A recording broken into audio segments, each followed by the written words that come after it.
Hola, muy buenas noches. Imágenes de esta tarde en las inmediaciones de la Choza Náutica en Los Olivos, donde fue detenido hoy martes, alrededor de las 3 de la tarde, el expresidente del Consejo de Ministros, César Villanueva, como parte de la investigación que se le sigue por el presunto delito de tráfico de influencias a pedido del fiscal Jesús Fernández Alarcón.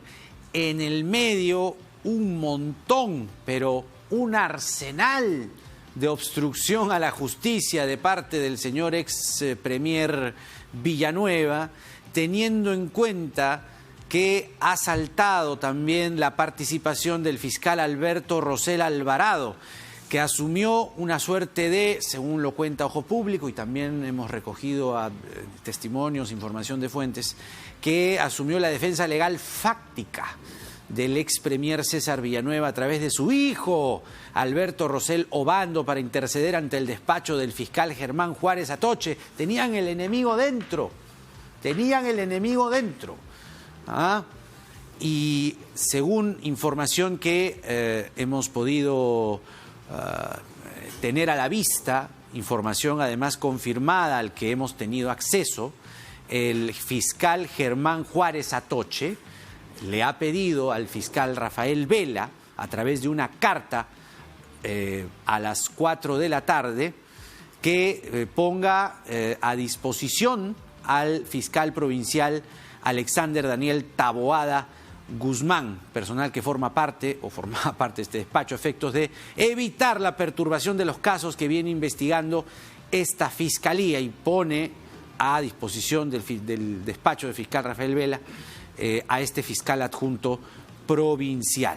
Y Rafael Vela, a su vez, hace lo mismo y le escribe una carta a la fiscal Zoraida Ábalos, en la cual le dice que respecto a un presunto hecho de tráfico de influencias en el que estaría involucrado el fiscal adjunto provincial Alexander Daniel Taboada Guardián, por lo que, a efectos de evitar la perturbación de los casos que se vienen investigando en el despacho de Vela, pues pone a disposición a este fiscal. Tremendo, ¿no? Cómo se conjugan, pero clamorosamente, las obstrucciones, porque aquí no hay una. Hay cantidad enorme de obstrucciones. Y recuerde usted los requisitos para una prisión preventiva, ¿no? Primero, que haya un delito. Y lo hay, ¿no? Hay. Encima, la obstrucción que hemos visto, ojo, se hizo, empezó en agosto, cuando el señor era congresista. Encima, funcionario público. Luego, que los delitos tengan más de 4 años de pena, ¿no? Según la ley, lo tiene sobradamente, y que haya obstrucción a la justicia. Los 3 casos califican. El señor tiene detención, los 3 considerando, ¿no? Los 3 requisitos, quiero decir, califican. Con lo cual tiene detención preliminar por 7 días Villanueva, y de acuerdo a cómo se han venido desarrollando los casos contra la corrupción, lo que vendría es la prisión preventiva para él. Vamos a desarrollar, y lo prometemos, en extenso durante el programa, todo lo que ha sido el caso de Villanueva y que viene siendo en este momento. En este programa dijo algunas cosas en agosto y las vamos a recordar hoy. Y creo que a la luz de los hechos nos mintió. Usted verá y usted escuchará, para que vea que Villanueva aquí dijo algunas cosas en agosto que, con los hechos tal como se van desarrollando, porque en este momento está en su casa y hay un allanamiento, está la DIVIAC allí, así que vamos a seguir con eso. La noticia está en desarrollo, pero hoy tengo el gusto de presentar al magistrado del Tribunal Constitucional, el doctor Carlos Ramos, quien, después de la controversial votación que se realizó sobre el habeas corpus de la señora Keiko Fujimori, aparece en un estudio de televisión en vivo y en directo, y tenemos el gusto de presentarlo aquí. Doctor Ramos, bienvenido, muchas gracias. ¿Qué tal? Buenas noches, Jaime. Lo primero que me gustaría que pueda explicarle a nuestro público, aquí somos simplemente un nexo, un filtro, un puente, es cómo así 4 magistrados del TC pueden contradecir o tener un veredicto distinto, opuesto a 14 jueces del Poder Judicial. Me explico. Respecto a la libertad de la señora Fujimori, ¿no? El caso de la señora Fujimori comenzó en primera, segunda instancia y casación. En todo ese tránsito, 10 jueces le negaron la libertad a la señora Fujimori, más bien encontraron grandes indicios de obstrucción a la justicia, que lo que explicaba con el caso de Villanueva es el tercer requisito para la prisión preventiva. Y sobre el habeas corpus, otros 4 jueces de la judicatura peruana fallaron en contra de darle la libertad a la señora Fujimori.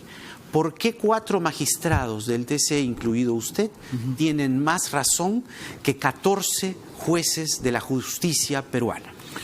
Bueno, por la naturaleza misma del Tribunal Constitucional. ¿Qué naturaleza? Es decir, la nuestra no somos jueces de la justicia ordinaria, de la justicia, digamos, somos jueces de la justicia constitucional. ¿Eso los hace superiores? No nos hace superiores. Lo que pasa es que la justicia constitucional, digamos, tiene un tipo de justicia especial que está orientada, por un lado, a la protección de lo que llamaríamos el orden constitucional y la protección de los derechos fundamentales. Pero en el caso del habeas corpus, otros 4 jueces dijeron sobre los derechos de un habeas corpus, negándole la posibilidad porque habían claros indicios y testimonios y revelaciones y noticias de obstrucción de la justicia. Pero no olvide de que el nuestro es un organismo de cierre. Y por otro lado, el habeas corpus, tal como está diseñado normativamente, encuentra en el Tribunal Constitucional el último pronunciamiento. Es decir, después ya simplemente están abiertas las puertas de la jurisdicción internacional. No debe de sorprendernos que esto ocurra. Muchas veces, Jaime, es muy común que los jueces en materia de habeas corpus incluso hagan rechazos de carácter liminar. Es decir, que los rechazan sin mayor fundamentación. ¿Eso pasa regularmente? Eso pasa regularmente, es muy común. Pero sería grave, ¿no?, que los jueces no le den el tratamiento que tiene un habeas corpus. Lo que pasa es que eso ocurre como una disposición normativa que se encuentra en el Código Procesal Constitucional. Y por otro lado, mire, pensemos en una acción de inconstitucionalidad, por ejemplo, ¿no?, que habilita al Tribunal Constitucional con estos 7 magistrados, ahí se necesitan 5 votos, por ejemplo, a declarar nula una ley aprobada por el Congreso. Aprobada por el Congreso de la República, que en el caso peruano es un Congreso unicameral, tiene 130 congresistas, más que los 14 jueces a los cuales usted ha aludido. Es decir, por esa especie de justicia estadística, pero son otros, matemática, son 2 poderes del Estado distintos, digamos. Pero no podríamos hacerlo. No cabe enfrentar un poder a otro, pero por eso, ¿por qué 4 magistrados con toda la alta investidura que usted describe, con toda la superioridad constitucional que los coloca en cada uno de sus asientos, por qué contradicen a 14 jueces de la justicia peruana? Y no sería el único caso. Pero usted sabe, por ejemplo, que en Estados Unidos la Corte Suprema, que tiene 9 magistrados, hace exactamente lo mismo. En Argentina, la Suprema Corte, que tiene 5 magistrados, los ministros de la Suprema Corte hacen exactamente lo mismo. Claro, pero no hagamos el caso tan general, porque yo quisiera justamente aterrizar en los criterios que se tomaron para dictarle o fallar o declarar admisible el habeas corpus. Usted sostiene, es perfectamente válido, si me equivoco, sostiene usted que la sustentación de su voto en favor de la libertad de la señora Fujimori se sostendría en que la obstaculización ya no existe porque el Congreso ha sido disuelto. La obstrucción, según su juicio, estaba en el Congreso disuelto. ¿Es así? Primero terminemos, digamos, el argumento que veníamos discutiendo, ¿no? Es perfectamente válido que un tribunal constitucional pueda revisar resoluciones tomadas por jueces o tribunales, digamos, de la justicia ordinaria. Eso está diseñado en la Constitución, es perfectamente posible. Las diferencias entre nosotros muchas veces se toman por un solo voto. No es la primera vez que en el Perú o en otro país las decisiones jurisdiccionales tengan esa característica. Parece un poco arbitrario.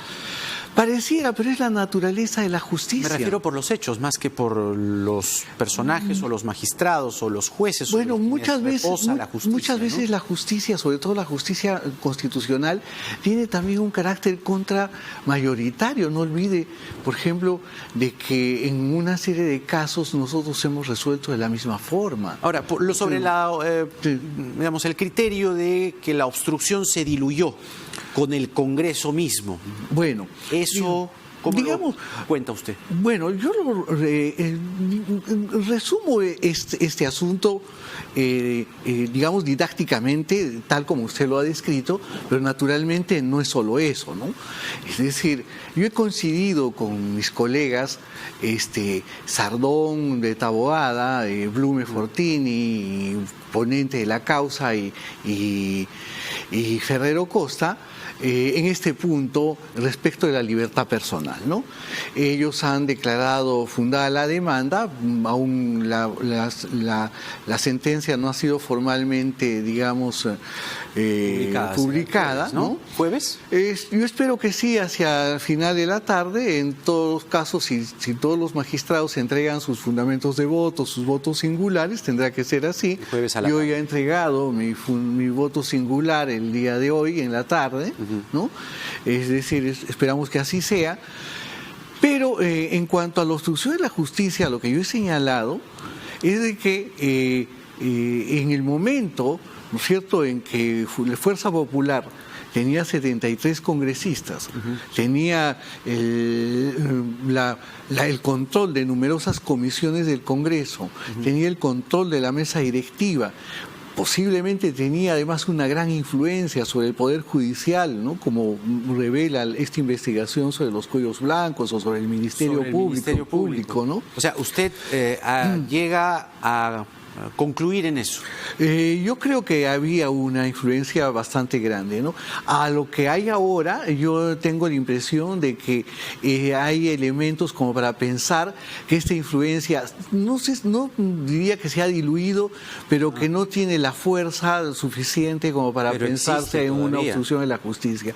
Miren, elementos como para pensar en que es la suficientemente eficaz como para obstruir, digamos, la acción de la justicia, no la creo. Pero no ha muerto. O sea, digamos que el andamiaje puede estar debilitado. No. Pero ya estamos en un límite que en todo caso correspondería a una acción que formaría parte, digamos, del derecho de defensa. O sea, hay varios razonamientos que uno puede colegir, ¿no? Quizá lo que usted nos está diciendo es que Keiko Fujimori estuvo presa porque tuvo una pésima defensa política, y porque en cierto modo, quienes la mantuvieron en la prisión política fueron sus congresistas. No, pero creo que tuvo una pésima acción política, ¿no? Los que la ejecutaron fueron sus congresistas. He citado trabajos, por ejemplo, de autores como Marcos Cifuentes, Nocao PPK, me pareció un trabajo valioso de documentación, o de Víctor Caballero, que el título es bastante elocuente, ¿no es cierto?, Apogeo y caída de Fuerza Popular, ¿no? Han sido dos insumos literarias que he empleado para que usted concluya de que hubo obstrucción a la justicia desde el Congreso. Bueno, digamos que no es que concluya con eso, porque naturalmente el material que lo llegue a afirmar usted. El material que yo empleo ha sido básicamente de carácter legal, pero digamos material que me ha servido también para documentar este proceso político, digamos, de desarrollo del fujimorismo como una fuerza política que en algún momento ciertamente pareciera haber obstruido la acción de la justicia hasta su hecatombe, su colapso político, que se produjo ciertamente. Pero ahí se da cuenta que hay una valoración política, es decir, no sabemos, no sé si usted, creo que nadie tiene la capacidad de ver el futuro y de decir que en el Congreso que se va a elegir en enero ellos no vuelvan a conseguir una mayoría. No lo sabemos. Y si esa mayoría eventualmente estará orientada a obstruir la acción de la justicia. ¿Usted qué cree? ¿Qué podría pasar? No lo sé. En todo caso... Pero si la mayoría anterior usted dice que tiene referencias claras y concluyentes, o por lo menos certeras, de que esa mayoría fujimorista se dedicó a obstruir, la nueva mayoría fujimorista, si es que sale, ¿no? Vamos a ver. ¿No haría lo mismo? Bueno, pero los jueces los fiscales tienen una serie de mecanismos procesales como para pedir, incluso ahora mismo, digamos, si consideran necesario, medidas restrictivas, impedimento de salida, o en su momento disponer, si fuera el caso, si se diera, medidas como la prisión preventiva, ¿no? Pero no es el único elemento para advertir la obstrucción a la justicia, es decir, no ha desaparecido la posibilidad de que los falsos aportantes, tal como se denunció en su momento, y la Corte Superior lo dijo en su sentencia, sean forzados, presionados, amenazados a cambiar su opinión y decir: yo sí fui un verdadero aportante, yo no fui un falso aportante, yo no me presté al pitufeo. Bueno, eso no ha desaparecido. Con mayor razón, los testigos protegidos dicen que si la señora Fujimori sale, toda esta maquinaria de, digamos, tratar de forzarlos, presionarlos a que cambien de opinión, se reactiva. Habría que verlo, pues yo no lo sabe usted. Lo dicen los testigos protegidos en sus testimonios. Dicen: yo me atrevo a hablar porque la señora Fujimori está bajo una prisión preventiva, y el Estado Mayor de Fuerza Popular, ya Pierre Figari está pidiendo también que se cese la prisión preventiva. Es decir, hay un efecto dominó. No teme que, digamos, la investigación contra el caso de la señora Fujimori pierda fuerza, es decir, no le están bajando la llanta al equipo de la Fiscalía. No. Mire, desde el año 2011 la propia Comisión Interamericana, ¿no?, publicó un informe acerca, digamos, del exceso que se cometía, no solamente en el Perú. Yo diría que fue un fenómeno generalizado, digamos, a partir de esta idea que se infiltró mucho sobre el derecho penal del enemigo, es decir, de ver en el otro, no solamente, digamos, a nivel, digamos, de los delitos de cuello blanco, sino también a nivel incluso de los delitos cometidos en los niveles sociales, digamos, populares, ¿no? Es decir, con todo respeto, no estoy entendiendo su respuesta. Es decir, con absoluto respeto, lo que le estoy diciendo es que hay falsos aportantes que denunciaron presión para que se les obligue a cambiar de testimonio y decir que eran verdaderos aportantes. Y de acuerdo a la investigación, está el dinero de Odebrecht, hoy está el dinero de Romero, el de Vito Rodríguez. Y ellos hablaron ante la Fiscalía, testificaron porque decían: caray, toda esa maquinaria de presión contra mí y otros más que tuvimos que aportar, nos forzaron a aportar, está en prisión. O sea, mi pregunta es concreta. ¿No teme que el voto que usted ha hecho, que incline la balanza en favor de la libertad de la señora Fujimori, haga retrotraer la investigación fiscal del caso? Bueno, en todo caso, esos serían elementos más de convicción, ¿no es cierto?, que tienen que ver con elementos que incidirían, ¿no es cierto?, eventualmente en la determinación de la responsabilidad penal, sobre la cual nosotros los jueces constitucionales no tendríamos por qué pronunciarnos. Sí tendrían que pronunciarse sobre si la persona que pide un habeas corpus no está obstruyendo a la justicia. Yo en todo momento he evitado pronunciarme, ¿no es cierto? Esa ha sido mi posición sobre asuntos que tengan que ver con elementos incriminatorios o absolutorios de responsabilidad penal. Totalmente de acuerdo, ¿no? Pero sí tendrían que valorar si el investigado que pide habeas corpus no está obstruyendo a la justicia. Y lo otro, insisto... Pero se da cuenta. Insisto, la Comisión Interamericana, ¿no es cierto?, desde el año 2011 ha dado cuenta en su reporte del drama de la prisión preventiva. Es decir, se ha cometido, ¿no es cierto?, no pero solamente aquí en el país. Es el drama del pitufeo, ¿no? El drama del testimonio del señor Jorge Yoshiyama. Debió incluirse el testimonio del señor Jorge Yoshiyama ofrecido el 4 de noviembre de este año, en el que relata no solamente que la señora Fujimori sabía del pitufeo, sabía de los falsos aportantes, sino sabía que ella estaba tramando una reunión con César Inostroza. ¿Leyó usted el testimonio de Yoshiyama? Sí, nos fue alcanzado a todos. ¿Por qué no se incluyó? ¿Debió incluirse para usted?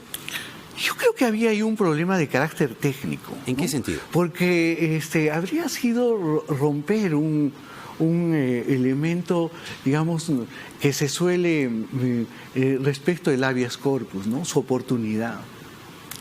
¿Cómo así? Bueno, lo que pasa de que el habeas corpus, esta documentación aparece posteriormente, no obstante que nosotros la vimos, pero ojo, este documento tiene que ver más con elementos de carácter incriminatorio que con un aspecto que por lo menos a mí incidiera sobre la prisión preventiva de Keiko Fujimori. Creo que lo que nosotros acá nos confundimos, estamos confundiéndonos. Es que confundimos el elemento, digamos, de prueba que tiene que ver con la determinación de la responsabilidad penal que aquel aspecto que tiene que ver con la eventual mantenimiento en prisión preventiva. Lo de Inostroza no. Lo de Inostroza sí es obstrucción a la justicia, permítame con todo respeto, y creo que usted va a coincidir. Buscar a un vocal de la Corte Suprema para que interceda e incline la balanza en favor de una casación, ¿no es obstrucción a la justicia? Le pregunto. Bueno. ¿Eso no es obstrucción a la justicia, doctor Carlos Ramos?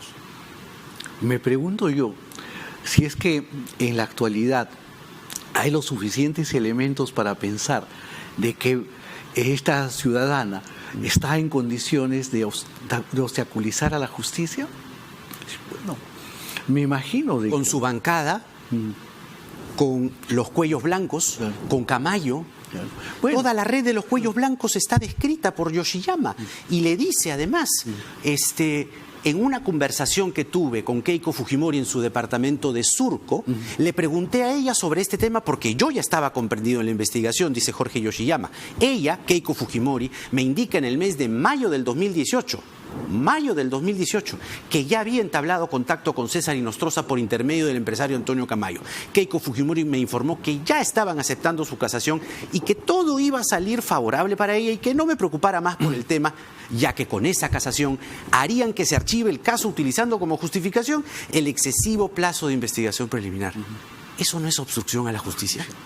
Mire, hace creo que una semana o 10 días, Jorge Cuba y otro señor más de Jorge Cuba, que fue viceministro de... el tema de justicia, tren eléctrico. Tren es otro tema, ¿eh? Sí, pero usted sabe de que después de 3 años de prisión preventiva salió libre porque no hubo juicio. Sí, claro, todos nos enteramos de eso. Sí, así es. O sea, así lo que entonces, dice es que es lo mismo, va a pasar lo mismo. Bueno, es decir, ¿por qué no todos estos elementos de prueba que nosotros, por otro lado, hemos mencionado, me parece que se han hecho algunas acciones y en buena hora, ¿no? Porque tampoco yo no descalifico la acción de los fiscales de ninguna manera, me parece que su trabajo se lleva a cabo en buena hora, tanto así que, por ejemplo, en mi caso, yo no voté porque se sancionara al juez Carguancho, ¿no? Es decir, tiene que concluir en una acusación, ¿no? Es decir, las investigaciones no pueden ser eternas. Es decir, en esta primera etapa, digamos, no puede perpetuarse. Pero había una prisión preventiva que incluso la Corte Suprema había reducido de 36 a 18. Y en todo caso, la libertad de la señora Fujimori estaba pauteada, calendarizada, puesta en agenda el 30 de abril del 2020. Pero no olvide de que no había...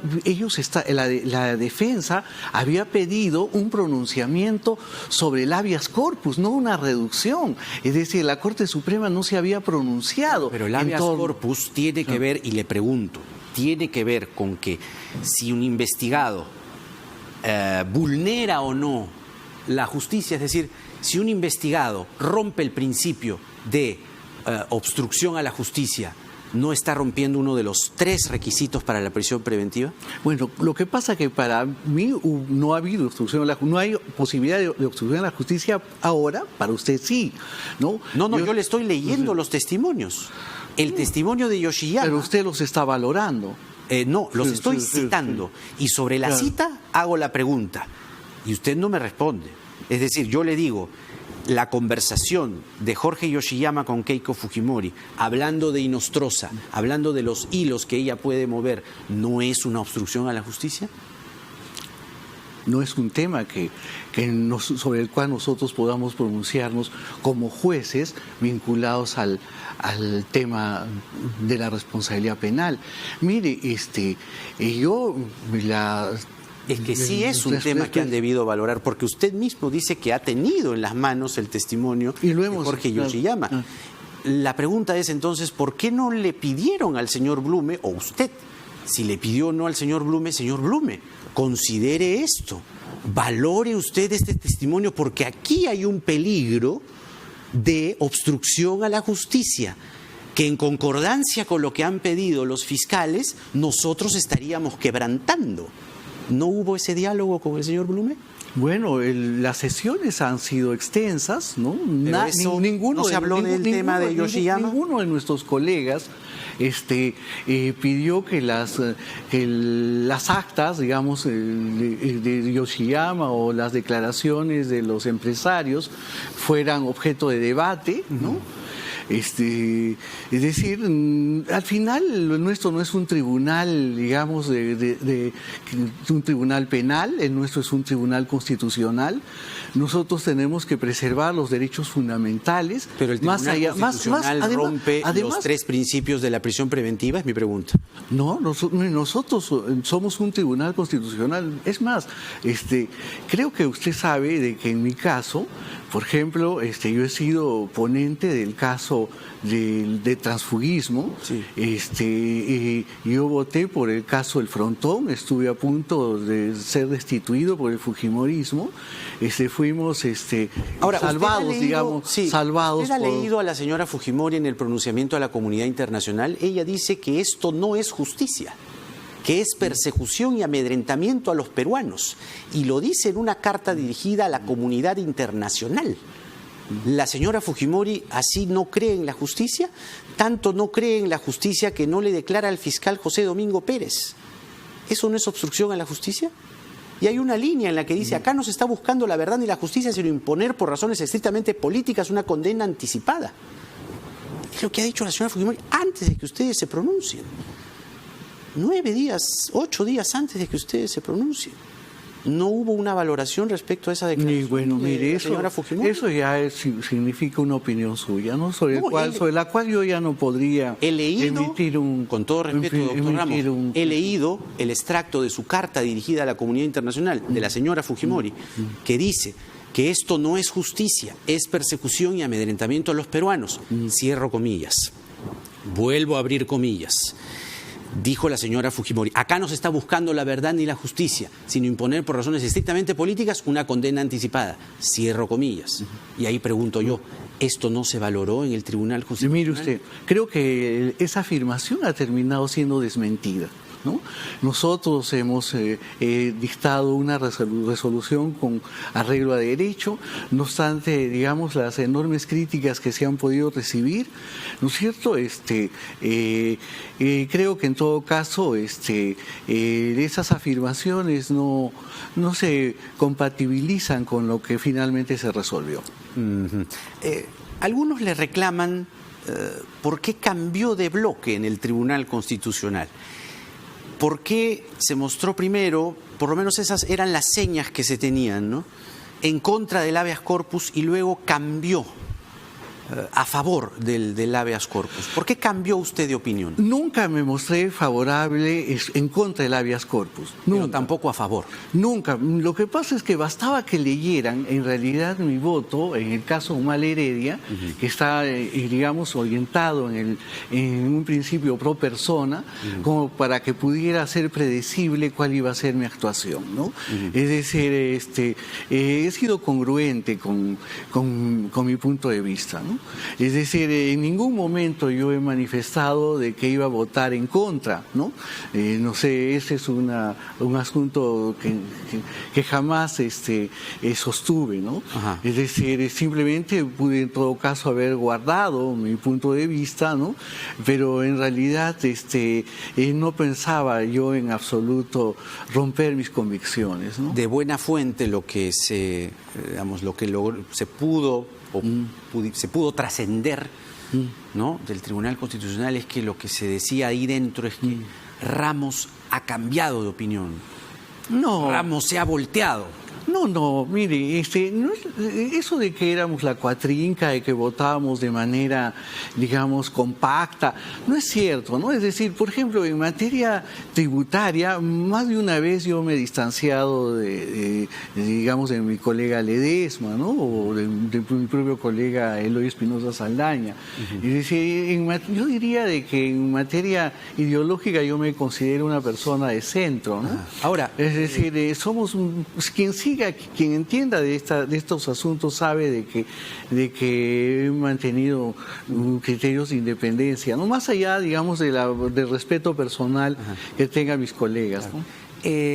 La demanda competencial se va a ver el 4 de diciembre. Perdón, me están diciendo que en este momento está saliendo de su casa, evidentemente resguardado, evidentemente escoltado, el ex premier César Villanueva. Ahí tenemos imágenes de hace solo unos minutos, donde vemos personal de DIVIAC. Está siendo trasladado el ex premier César Villanueva. Rob Reina reporta a las 9:31. Rob, adelante. De eso, ser llevado a la sede de esta división de la DIVIAC, ubicado en la Avenida España. Información de último momento: César Villanueva sale de su vivienda escoltado por equipo de la DIVIAC luego de que la Corte Suprema ordenara detención preliminar en su contra. Esa información es ahora de la noche, directo en directo, RPP Noticias. Muy bien, ahí está entonces el reporte de Rob Reina. Ya llevan a César Villanueva según la información que tenemos, a la sede de la DIVIAC.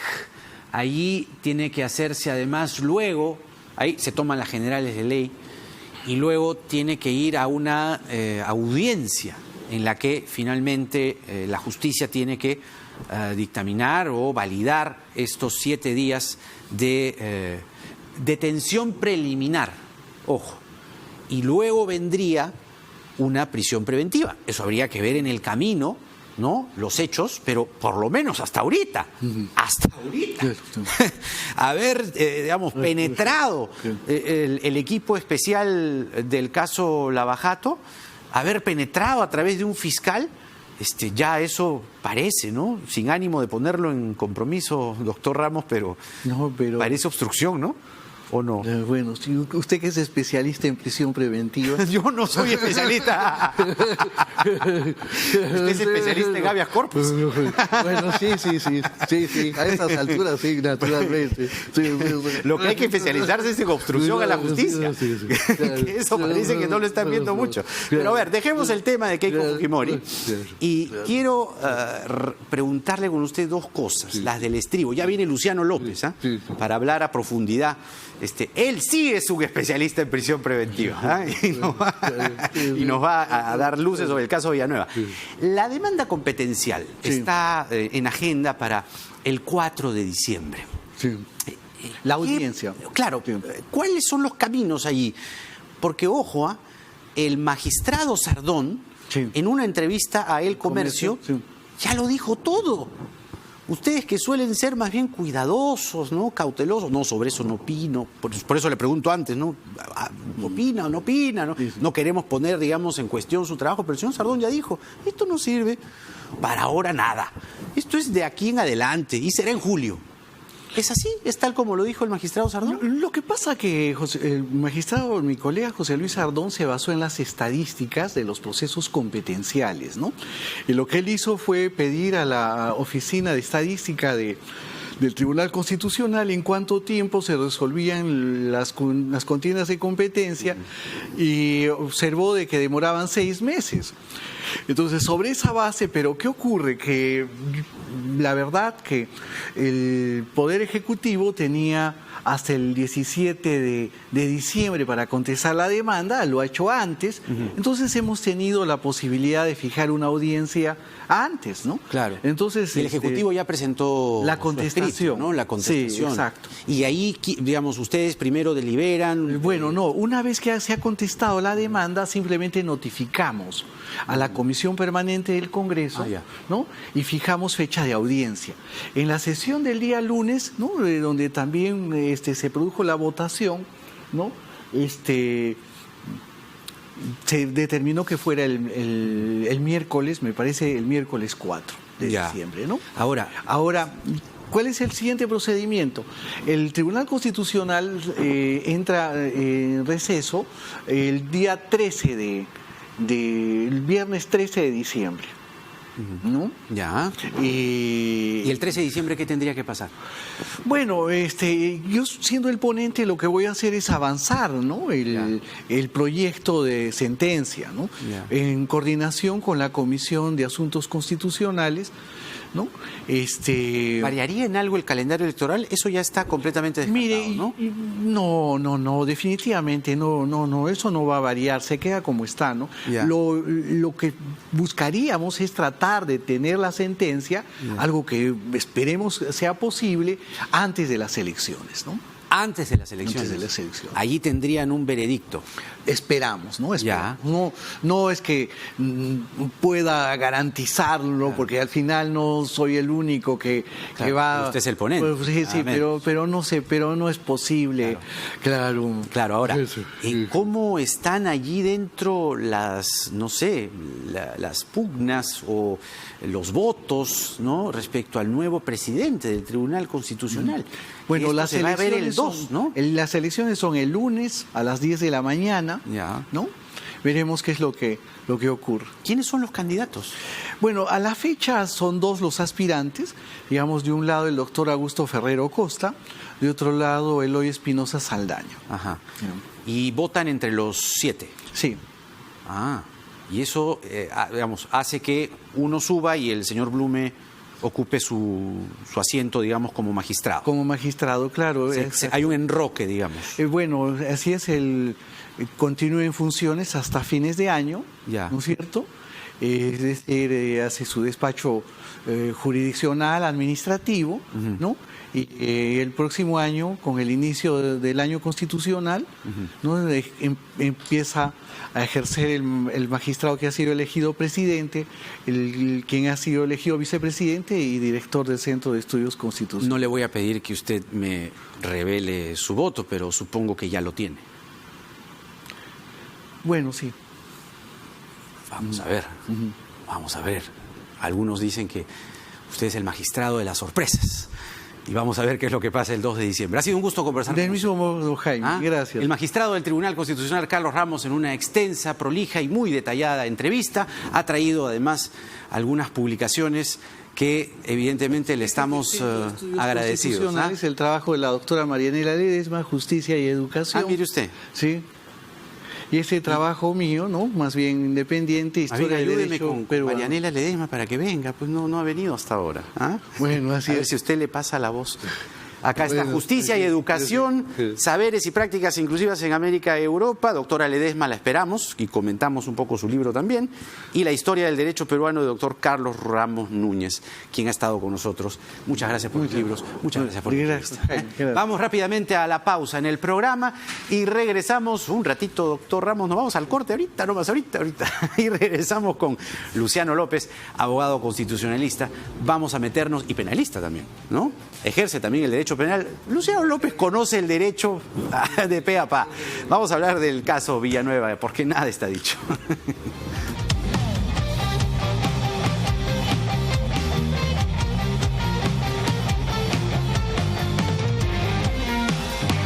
La disfunción eréctil y la eyaculación precoz tienen tratamiento. Llame y separe su cita médica al 01748-1900, bostonmedical.la.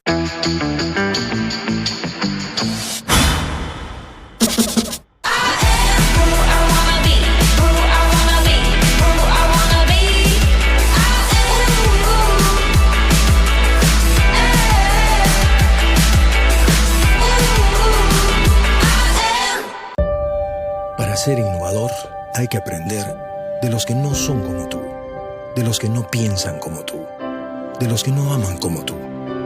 Los innovadores no siguen la corriente, ni se rinden a supuestos límites. La innovación empieza por abrazar las diferencias, porque solo escuchando otros puntos de vista puedes aprender. Abre tu mente. Innova UPC. Super oferta de Navidad. Por la compra de cualquier sala, comedor o dormitorio, llévate un mueble de tocador Jessie a solo 99 soles. Solo en Casa Grande y Sal y Cerámica.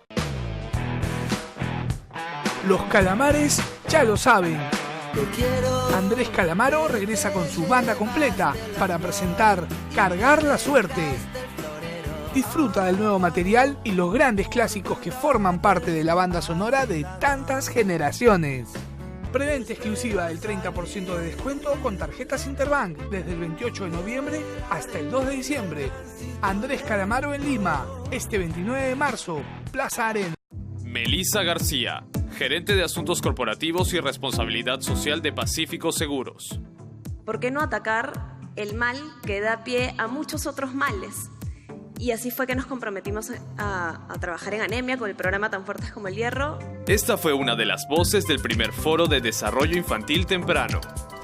Desarrollo Infantil Temprano es organizado por RPP con el compromiso de la Sociedad Nacional de Pesquería, el apoyo de Pacífico Seguros, Minsur y Aporta. La disfunción eréctil y la eyaculación precoz tienen tratamiento. Llame y separe su cita médica al 01748-1900, bostonmedical.la.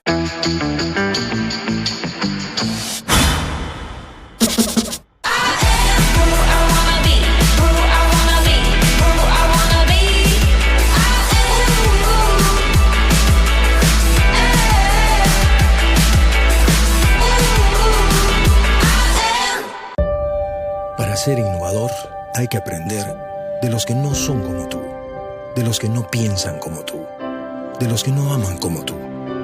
Los innovadores no siguen la corriente, ni se rinden a supuestos límites. La innovación empieza por abrazar las diferencias, porque solo escuchando otros puntos de vista puedes aprender. Abre tu mente. Innova UPC.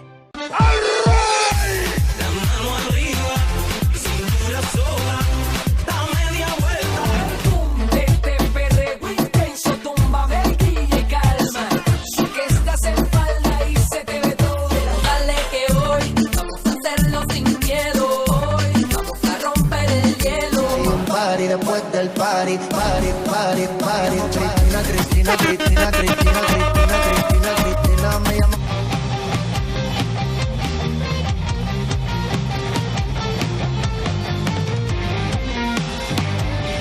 A ver, vamos a meternos a fondo en el caso de César Villanueva. ¿Quién mejor que el doctor Luciano López, abogado constitucionalista, pero ve temas penales? Gracias, doctor Gracias, López, Jaime, al contrario, por la invitación. César Villanueva, a nuestro juicio, usted nos lo dirá con mucha más solidez jurídica, está hasta acá.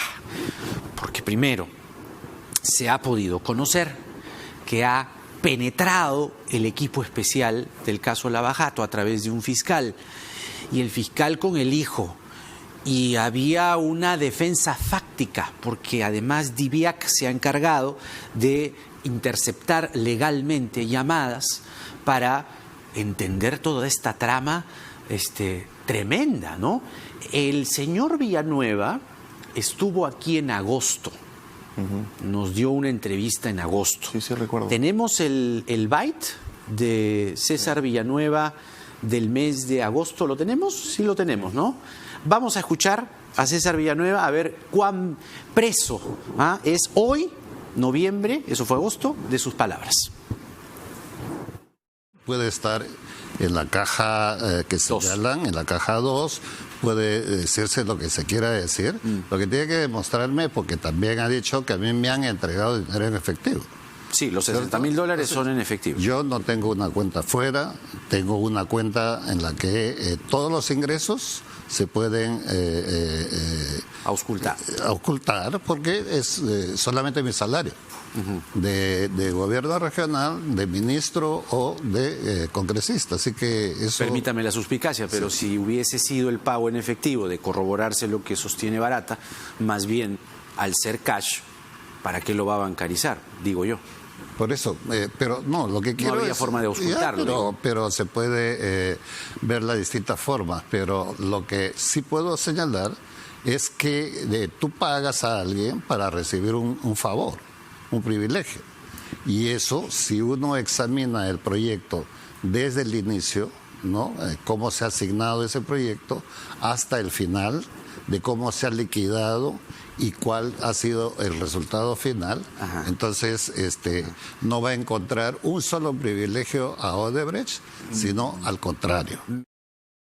Allí hablamos de las coimas con Villanueva en agosto, pero la aprehensión o la detención preliminar es por tráfico de influencias, pero que está conectado con las coimas. A ver.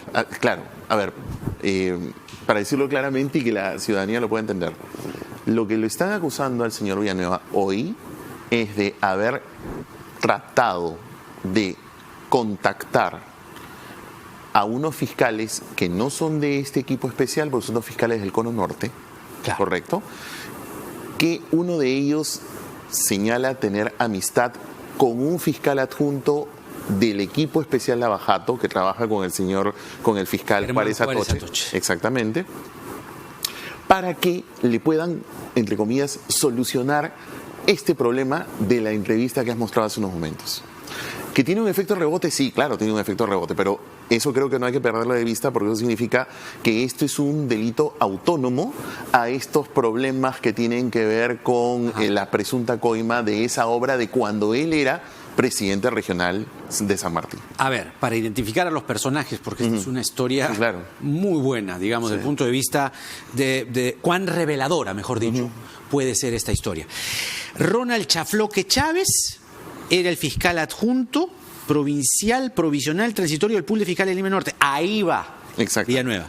Pero él luego quiere, a su vez, buscar a Alexander Taboada Guardián, fiscal adjunto del despacho de Germán Juárez Atoche. Sí, pero también interviene un fiscal superior, que es este señor Alberto Rosell, que es un fiscal superior de Lima Norte, que es el que, en buena cuenta, diseña la estrategia legal de defensa del señor Villanueva, pero como él es un fiscal, y obviamente los fiscales pues no pueden fungir de abogados, entonces él pone a su propio hijo. Esta defensa fáctica. Por eso es que la fiscalía habla acá de una defensa y el juzgado habla de una defensa fáctica, porque pone a su hijo, que además, según lo que estoy leyendo aquí, es un joven recién graduado el año pasado de abogado. Entonces lo pone a este chico y que se persona como abogado del señor Villanueva en la investigación del caso de la carretera San José de Sisa. El que manejaba la estrategia legal era este señor Rosell, este fiscal superior, y el otro fiscal era el que, según la tesis de aquí, hace el contacto con este fiscal adjunto que trabaja en el despacho del señor Juárez Atoche. Y hay llamadas. Hay muchísimas de llamadas. Fiscal Taboada. Coordinaciones de todos, o sea, se han intervenido los teléfonos, por lo que vemos aquí, se han hecho también seguimientos, porque hay muchas fotografías de los seguimientos que se han hecho a todos estos personajes, más de una reuniones, por ejemplo, muy cerca a la Clínica Internacional en el centro de Lima, reuniones en cafés. O sea, se ha hecho todo un seguimiento, pero lo importante además, y creo que también es un punto álgido para poder analizar, es que estas reuniones en las que está el señor Villanueva ya coordinando con todas estas personas, por ejemplo, un casito, página 23, una reunión del 28 de agosto, donde se reúnen todos los personajes, incluido el señor Villanueva, pero mira la fecha, es 28 de agosto. El 28 de agosto, ¿estaba disuelto el Congreso? No, era congresista. Entonces el señor era congresista. Entonces, ¿cuánto agrava el caso? Lo que pasa es que eso es muy importante, porque acá probablemente hay algo que no va a gustar mucho. Si es que él estaba en ejercicio del cargo de congresista y como esto es una imputación de tráfico de influencias, y según lo que he leído de esta resolución, la promesa era: ayúdame que yo te voy a ayudar con mis contactos en el Estado. Estoy repitiendo lo que dice esta resolución. Si eso es así, entonces él está usando su cargo de congresista. Por eso es que es tráfico de influencias. Ergo, eso es lo que se conoce como un delito de función. ¿Qué es el delito de función? El delito de función es, vale la redundancia, cuando tú usas tu cargo, tu función pública para cometer un delito. Y si tú haces un delito de función, como en este caso es el señor es congresista o era congresista en ese momento, entonces él tiene el beneficio del antejuicio. Pero no hay Congreso. Ahí viene el tema, pues. Es algo parecido al caso de Luciana León. A ver, recuerdan que en el caso de Luciana León, igual hicieron unos allanamientos, no dictaron detención preliminar como ahora, porque ahí hay un tema un tanto farragoso que aquí lo vamos a comentar.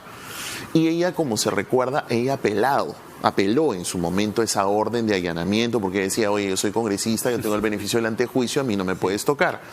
La Corte Suprema, en fase de apelación, acá tengo incluso la resolución que se divulgó en los medios, del 11 de noviembre del 2019, ha dicho que en esta fase preliminar sí es posible hacer este tipo de diligencias. ¿Por qué esto es importante, Jaime? Porque entonces acá viene el gran detalle. La segunda etapa de la investigación, que se llama investigación preparatoria, cuando se trata de un delito de función, es decir, un funcionario de alta jerarquía estatal, como un congresista, un ministro de Estado, etcétera, ya allí necesitas la intervención del Parlamento, con lo cual la Fiscalía en ese momento tiene que detener su investigación. En mi modesto entender, veo que entonces no van a poder pedir prisión preventiva, porque la prisión preventiva se pide en la segunda etapa de la investigación. Pero la detención preliminar sí cabe. Es que la detención preliminar, y para que lo pueda entender la gente, es una medida y por eso es que su plazo es tan corto. Sí, 7, 8, 9, 10 días. Máximo 10 días cuando es organización criminal, no es el caso. Por eso 7. Por eso es que 7, porque es delito complejo, ¿correcto?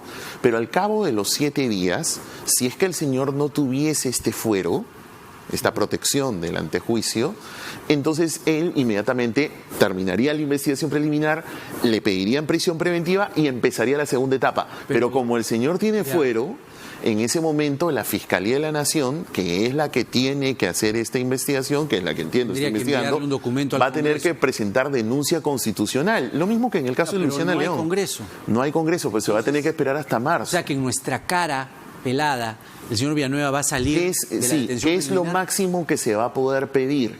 Lo máximo que se va a poder pedir es un impedimento de salida.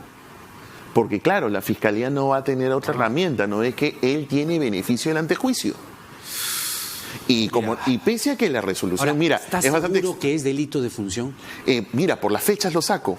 Además, por otro detalle. Cuando tú estás hablando de un funcionario que es aforado, es decir, el que tiene el beneficio del antejuicio, eso no te lo puede ver cualquier juez común, entendiendo por cualquier juez común un juez provincial, un juez de primera instancia, como por ejemplo el juez Richard Concepción Carguancho, que es el más conocido, por ejemplo, ¿no? En esos casos te tiene que decidir este tipo de medidas un juez supremo. Y si tú ves esta resolución, ¿qué dice? Juzgado Supremo.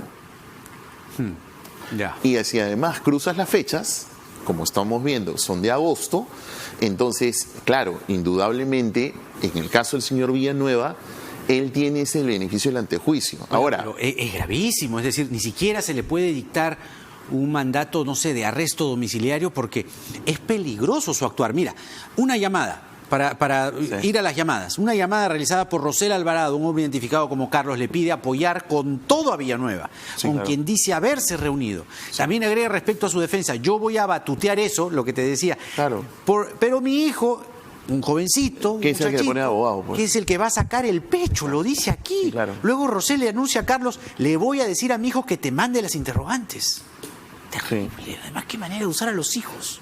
Sí, terrible, de verdad, porque además es un chico que ya prácticamente le malograron la carrera porque es recién graduado, se ha graduado el año pasado, está siguiendo lo que... No, es más, en la resolución incluso se evalúa y se dice, estás hablando de un caso, claro, de alta complejidad, que lo tiene pues un recién graduado, por más que sea un chico muy inteligente, muy ducho, igual es un caso tan pesado para alguien que definitivamente es un inexperto. El otro caso, el caso que o sea, mejor dicho, a ver, son dos casos. Sí, claro, pero en son dos casos autónomos. Es respecto a una misma situación. O sea, aquí, vuelvo a repetir para que esté bien claro, aquí este caso es porque el señor Villanueva logró tener unos contactos, tráfico de influencias que le permite, que en teoría lo que buscaba era que le solucionen este otro caso de corrupción que tiene que ver con cuando él era presidente del gobierno regional de San Martín, en el cual ahí no tiene fuero.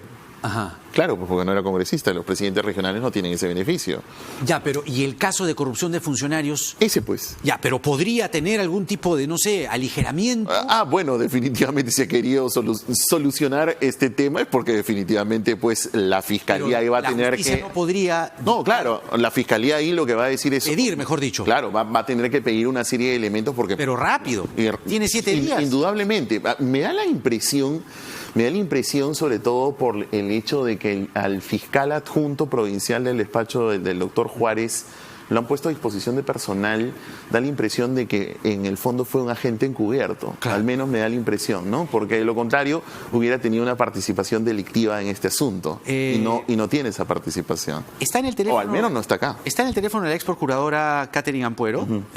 Hemos requerido su opinión desde buena parte del día y ha logrado por fin atendernos y estamos por ello muy agradecidos. Doctora Ampuero, ¿cómo le va? Muy buenas noches.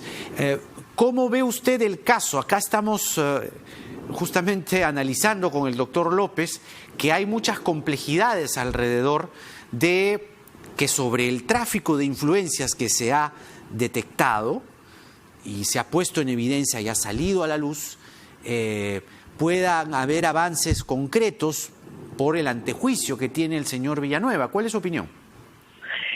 Bueno, de acuerdo a lo que hemos visto de la resolución que autoriza esta detención preliminar y estos allanamientos, incautaciones a distintos inmuebles, podemos ver que se basa en interceptaciones telefónicas. Interceptaciones telefónicas, obvio, autorizadas por un juez, o sea, son legales, que vienen a partir de agosto de este año. ¿Qué pasó en agosto? En agosto, recordemos que sale pues la declaración de Barata, el codinome de CD, que César Villanueva habría recibido dinero para beneficiar a la corrupta Odebrecht en la carretera San José de Sisa. En agosto vino aquí, dijo que no había recibido un dólar. Claro. Entonces, a partir de ahí, de acuerdo a lo que aparece en las interceptaciones telefónicas, él habría buscado a personas para que intercedan en esta investigación y él logre beneficios. Ahí se contacta con un fiscal superior. Claro. En realidad, la estrategia del caso de su defensa era hecha por este fiscal superior. Pero como él era fiscal superior, él no podía aparecer como su abogado formal.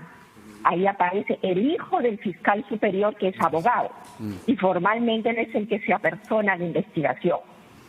El fiscal superior además hace uso de sus contactos y logra establecer una relación con